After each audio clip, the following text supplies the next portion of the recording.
यह क्या है? संस्कृति का टकराव, विचारधारा की लड़ाई या सत्ता की दौड़? आखिर क्या कारण है कि प्रधानमंत्री नरेंद्र मोदी मंगलसूत्र और मियां से, मंगलसूत्र और मुसलमान से हट नहीं रहे हैं, डिग नहीं रहे हैं?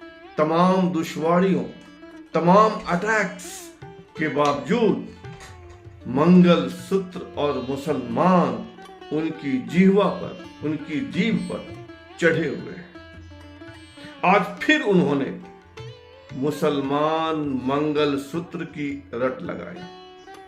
प्रधानमंत्री नरेंद्र मोदी की मालदा, मुंगेर, अररिया में जनसभा थी और उन्होंने इन सभाओं में जोर देकर कहा कि कांग्रेस पार्टी की निगाह गरीबों के सोना पर है, गरीबों की संपत्ति पर है। वे गरीबों से सोना और संपत्ति छीनकर अपने वोट बैंक को दे देंगे। महिलाओं का मंगलसूत्र छीनकर अपने वोट बैंक को दे देंगे। प्रधानमंत्री ने कहा कि कांग्रेस पार्टी SC, ST और OBC का आरक्षण छीनकर मुसलमानों को दे देगी। कर्नाटक में कांग्रेस ने यह किया। OBC की लिस्ट में मुसलमानों की तमाम जातियों को शामिल कर दिया। इससे लोगों का हक मारा जा रहा है। वे लगातार हमलावर हैं, न मुसलमान से डिग रहे हैं, न मंगलसूत्र से हट रहे हैं। यह क्या है? सवाल है कि क्या देश की सत्ता का रास्ता मुसलमान से होकर गुजरता है? और उन परिस्थितियों के बावजूद, उन दिक्कतों के बावजूद, जो दिक्कतें प्रधानमंत्री की राह में आ रही हैं, ध्यान दीजिए। 21 अप्रैल को राजस्थान के बांसवाड़ा में प्रधानमंत्री ने पहली बार मंगलसूत्र की रट लगाई। पहली बार कहा कि आपकी संपत्ति यानी हिंदुओं की संपत्ति छीनकर कांग्रेस पार्टी मुसलमानों को देना चाहती है। उन्होंने पहली बार घुसपैठ या ज्यादा बच्चा पैदा करने वाले आदि शब्दों का उपयोग किया। उसके बाद क्या हुआ? देश में ही नहीं, विदेश तक तूफान उठा। तमाम विदेशी मीडिया प्रधानमंत्री नरेंद्र मोदी पर हमलावर है। दुनिया का कोई भी अखबार देख लीजिए, दुनिया के तमाम अखबारों के वेबसाइट्स पर देख लीजिए, प्रधानमंत्री मोदी की आलोचना से पटे हुए हैं। अब हिंदुस्तानी मीडिया की तो उतनी ताकत रही नहीं कि वे आलोचना करें, फिर भी आलोचना के स्वर तो हैं ही। इतना ही नहीं, अपोजिशन हमलावर।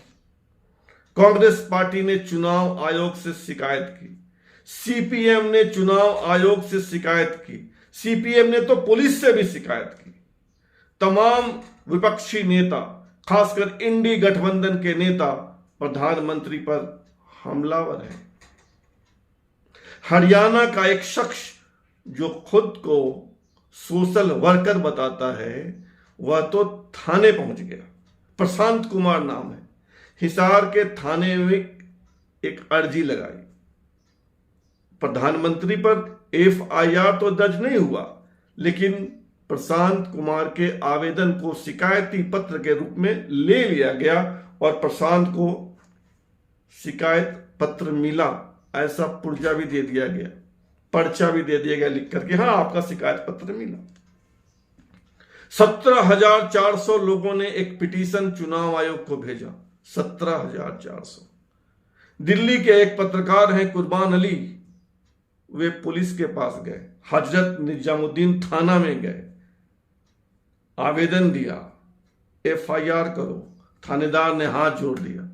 प्रधानमंत्री के खिलाफ FIR नहीं कर सकते जब तक बड़े अधिकारियों का आदेश नहीं हो।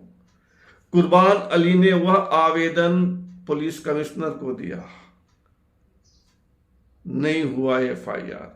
कुर्बान अली अब जा रहे हैं कोर्ट। उन्होंने कहा कि अगर निचली अदालत से FIR का आदेश नहीं हुआ तो वे सुप्रीम कोर्ट भी जाएंगे।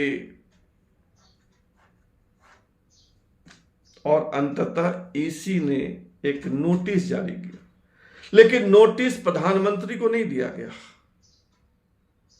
बीजेपी के प्रेसिडेंट JP नड्डा को भेजा गया है कि प्रधानमंत्री पर जो आरोप लग रहे हैं उनके भाषण को लेकर उस पर जवाब दीजिए।